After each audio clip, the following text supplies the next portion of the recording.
C'est un concept tiré dans une théorie économique selon laquelle la croissance entraîne une augmentation des revenus et donc de la consommation, puis des investissements productifs qui à leur tour favorisent la croissance. La notion de classe moyenne suppose donc qu'une partie de la population profite de la croissance économique en ayant accès à un niveau de revenu lui permettant de sortir de la précarité. Mais quelle partie de la population au juste? La classe moyenne, c'est des gens qui se retrouvent à mi-chemin entre ces deux. Et donc, c'est des gens qui ne sont pas pauvres, qui ne sont pas très loin de la pauvreté. C'est des gens qui ne sont pas riches. Et donc, c'est des gens qui ne sont pas aussi très loin de la richesse. Pour aller en termes absolus, c'est des gens qui se retrouvent en termes de consommation, ils se retrouvent dans le 20e et le 80e percentile en termes de distribution de la consommation. En termes de revenus, c'est des gens qui ont autour de 0,65 à 1,25%, c'est-à-dire 0,65 à 1,25 fois le revenu normal dans une population. Donc, si au Bénin, on dit que le revenu annuel par habitant, c'est autour de 840 $ US, donc c'est des gens qui se retrouvent à 1,25, entre 0,65 et 1,25 fois ce montant-là, annuellement. Il ne s'agit là que d'une vision de la classe moyenne pour l'Afrique que partagent les pays développés, en l'occurrence les partenaires financiers du continent. L'Afrique présente des particularités comme l'informel qui rendent quasi impossible la projection de l'image des classes moyennes des pays développés sur le continent. Par ailleurs, la classe moyenne en elle-même peut se subdiviser en 3 autres parties. C'est fondamentalement des gens qui, selon la Banque africaine de développement, ont un revenu journalier entre 4 et 20 $. Voilà. Parfois, ils vont jusqu'à 2, ils disent entre 2 jusqu'à 20 $. Et donc maintenant, dans ce lot-là, on taille dedans et on a fondamentalement 3 sous-classes. Voilà. Les sous-classes, c'est qu'on a la classe qu'on appelle la classe flottante.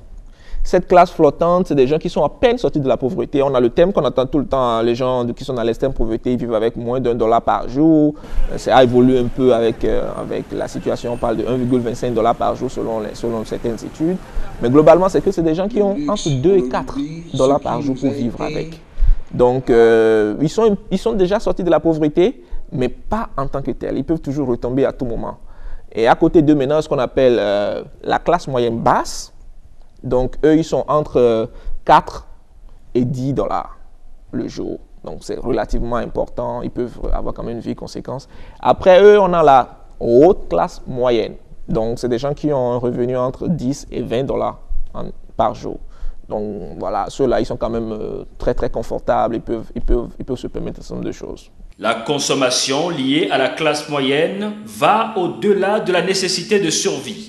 Elle s'étend aux loisirs permettant de renforcer l'activité économique en incitant à l'industrialisation et à une diversification du tissu économique. Qu'en est-il véritablement au Bénin? La dernière étude de la Banque africaine qui a porté sur les pays africains pour parler un peu de la classe moyenne, c'était en 2011. Et ils estimaient autour de 17% ce qu'on peut appeler la classe moyenne au Bénin. C'est pas rien.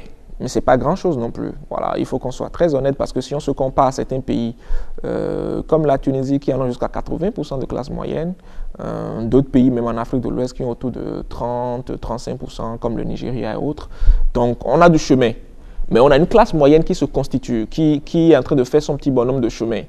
Et fondamentalement, on peut se dire que le fait qu'on ait pu maintenir quand même sur 10 ans environ notre taux de croissance autour de 4%, ça a favorisé ça un peu.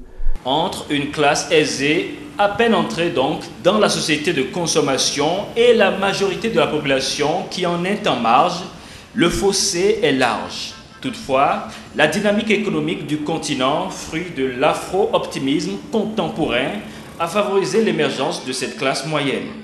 Elle modifie positivement le paysage social. La favoriser permettrait d'en faire un levier de développement.